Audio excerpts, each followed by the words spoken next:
Yo, this is your boy Anubis Can't Be Stopped. I'm back here with another Division News video.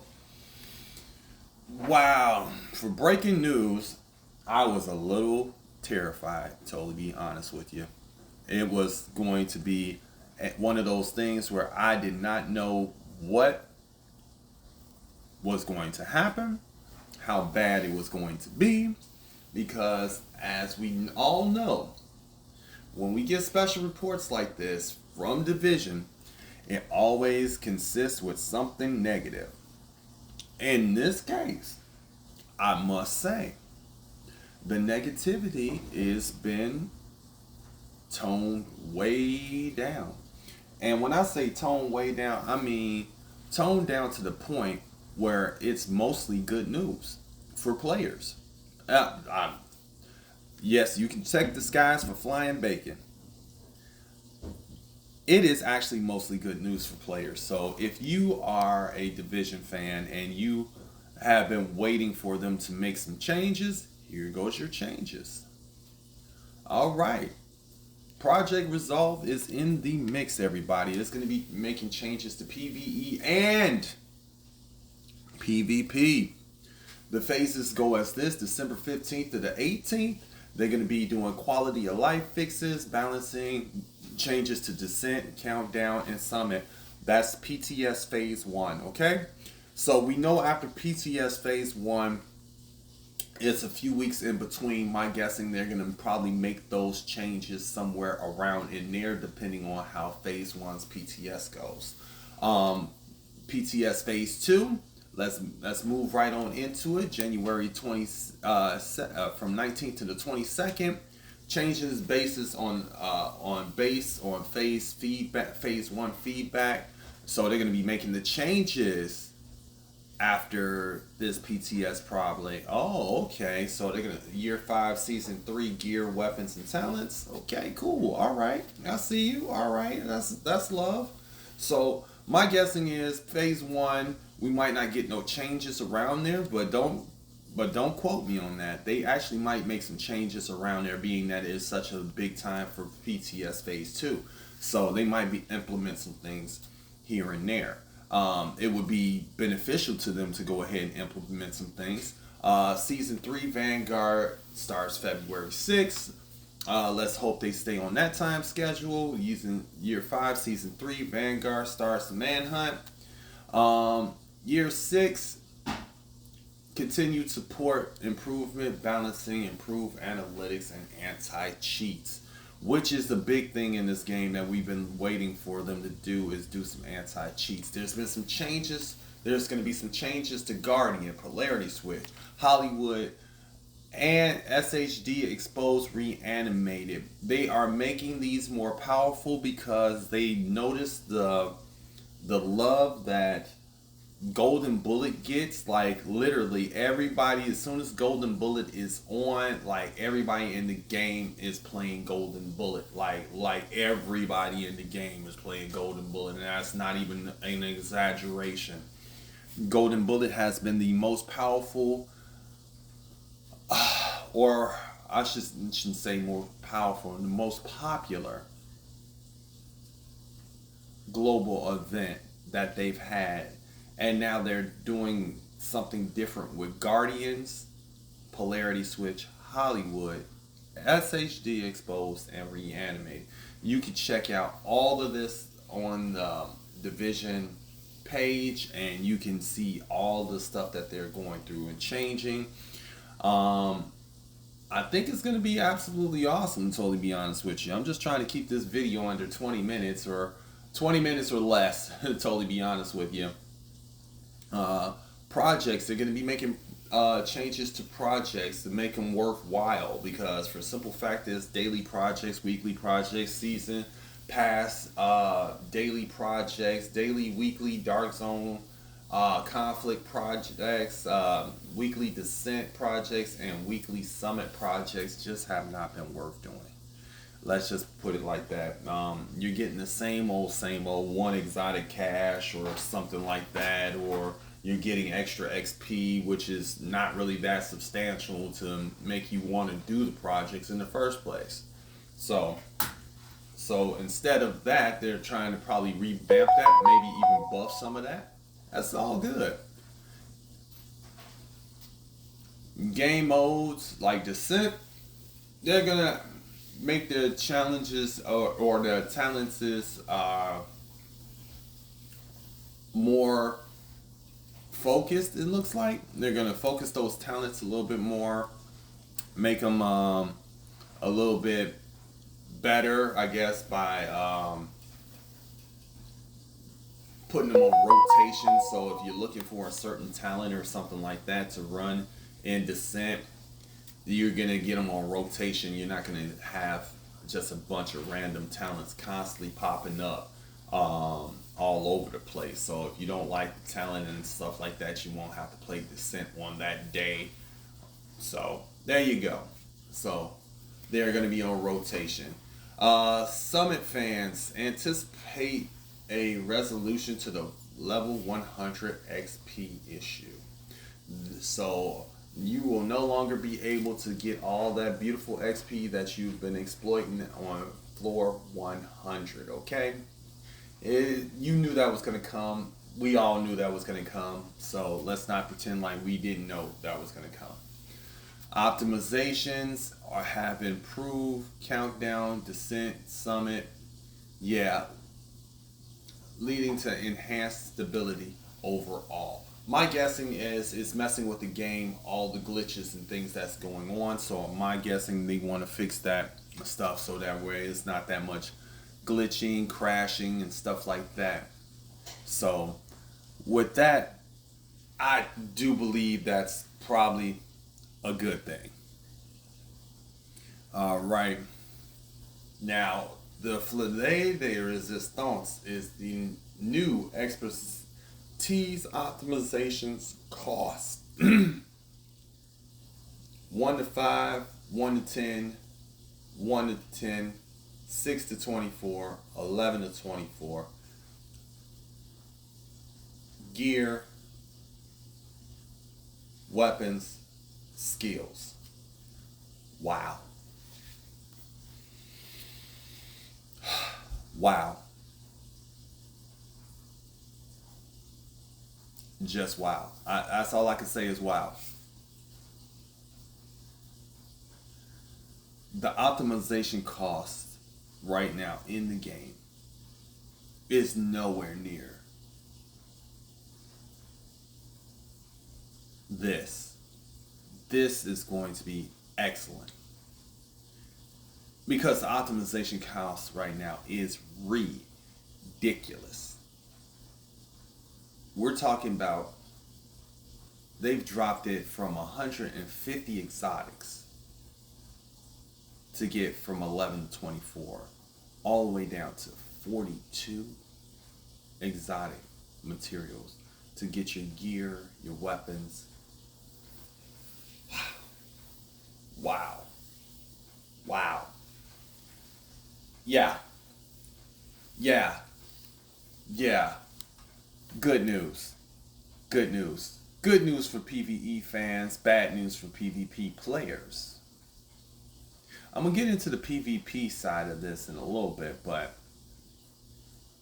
they're going to be doing more weapon balancing also, so expect more weapon balancing, more gear balancing, and I'm going to get into this one new feature that they are doing that has really got me excited. But yeah, the weapon balancing for exotics and all other weapons, I'm pretty sure it's just to make it more immersive. They're looking at the 2 and 3 piece brand set talents and things of that nature. They're enhancing some bonuses and they're leaving some alone. I did hear them talk about damage to targets out of cover is about to be looked at. So if you have anything that you've been putting damage to targets out of cover on, I'm not sure damage to targets out of cover is going to be the way to go in the future because they're planning on doing something with that. What they're planning on doing with that, I have no idea, but they did say they were going to be making changes based on that damage to targets out of cover is the one thing that people are constantly putting on their weapons and things of that nature, as a multiplicative bonus. I get it. They're trying to probably take a look at maybe headshot, crit chance, and crit damage. I'm not sure what they're going to be doing. But the new feature that I want to talk about is we're going to be able to optimize our weapons and gear on the fly. So for newer players, this is a big shine to you all, because we, as OG division players, we know we had to go back to the base of ops, the summit floor 1, all that stuff. You will be able to access a menu that will give you access to your recalibration station, the library, all that stuff.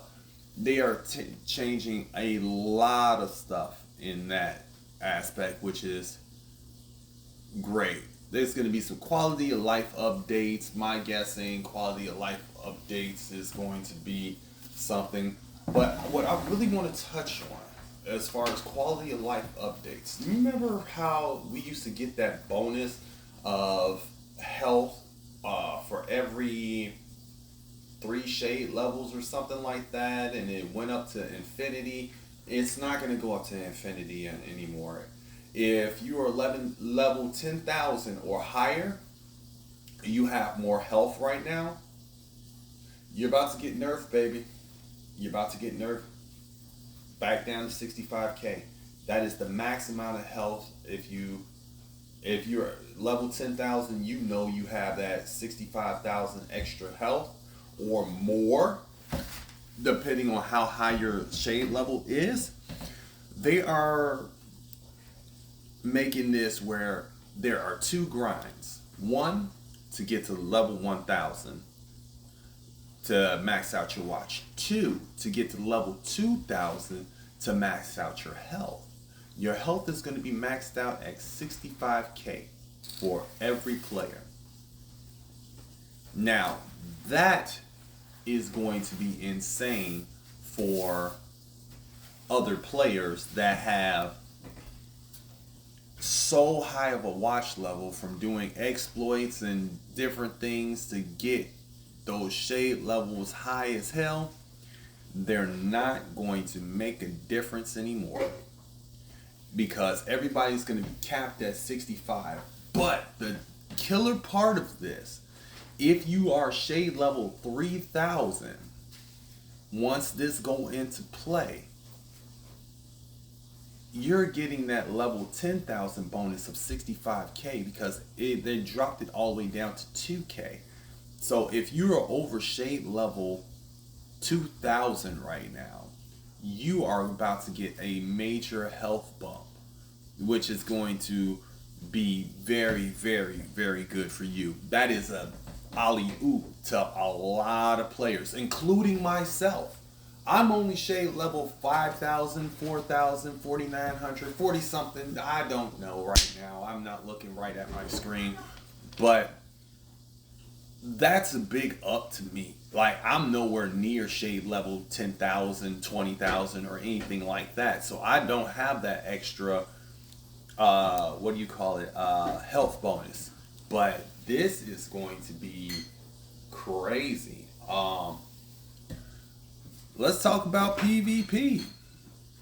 Yep, let's talk about PvP. PvP improvements are going to be something that is going to be crazy. Your shade level and your watch level will not have any effect on conflict anymore, or your expertise level. They're not going to make a bit of difference in conflict, because they are nerfing that out. They are basically taking that out, so therefore if you go in there with a build and your build is good, you will win. If you go in there with a build that is bad, you will lose. They are going to only, for per spawn, you are going to be you are going to have, per spawn, it's going to be one loadout change. So you can only change your loadout once per respawn. So if you don't die and they come out with a different build, they can't just switch up on the fly in the middle of battle. You have to die to go back to your respawn to get your new loadout. Okay, so loadout switching is about to change. Another thing that is fitting to change, getting ready to change, I should say, is they are going to add turrets to the spawns. Ooh. That is going to piss off a lot of tryhards because they hate going to non-invaded dark zones fighting other agents that will use the turrets against them because they're being sweaty. Things happen. Things change. You better change with the times. It will be no more spawn camping for you all. And you all know how that goes. So if you're thinking about spawn camping anymore, it's a wrap.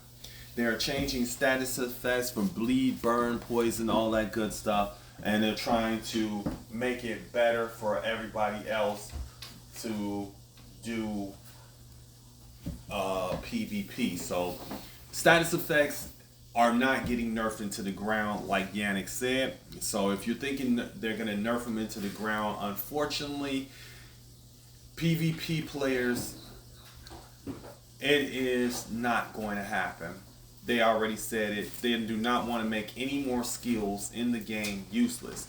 So I would not be surprised if the shrapnel trap does not get reverted. It won't do PvP damage, but I mean PvE damage, but it's probably going to be viable again in PvP along with the probably the bombardier drone. We'll see how they decide to go about doing this and things of that nature, which will ultimately give us an indication of what's going on. But that is changing. They're making changes to PvE and PvP talents. Dr. Holmes, Ectum S, PvP only. Yes. Future Perfect, Swift, Thunderstrike, Big Game Hunter, Breathe Free, Perfect Preservation, and Flatline Talents. And Perfect Flatline. So all of those flatliners, the pulse is going to change for you all that like to use flatline. I know it's one of the strongest talents in the game, and especially if you pair it with glass cannon. Unfortunately, it's about to get changed, so you won't be able to pulse all the time. You'll only be able to pulse like once every 15 seconds, maybe 20 seconds. We don't know. Glass cannon and perfect glass cannon gear talent may change. Intimidate, perfect intimidate, makeshift repairs, process refine, improve materials, obliterate, unbreakable, and perfect unbreakable for PvP only. From what Yannick said, it's going to be a decrease in the armor that you get back from PvP. Dark Zone Fixes, it's going to take longer to activate Rogue, so you can't just pop Rogue on somebody behind their back without them having a chance to shoot you and things of that nature, so it's going to be a longer duration for that. I'm thinking the loadout switching probably is going to come into a play there too as well. Well, I've went over a bunch of different stuff in this. It's a lot to unpack. If I have any more news for you guys, I'll let you know. But for right now, I'm really excited for what they've done. I'm looking forward to seeing what else they got in store for us. It's been an absolute roller coaster ride with the Division. That's just like with any game, but at least they didn't day after tomorrow us. Ooh, I hate to throw the shade, but I got to. This is your boy Anubis Can't Be Stopped. It's been a pleasure and a privilege making this video for you. If you got any comments, questions, or concerns, leave it in the comment section below. And as always, stay frosty out there, agents.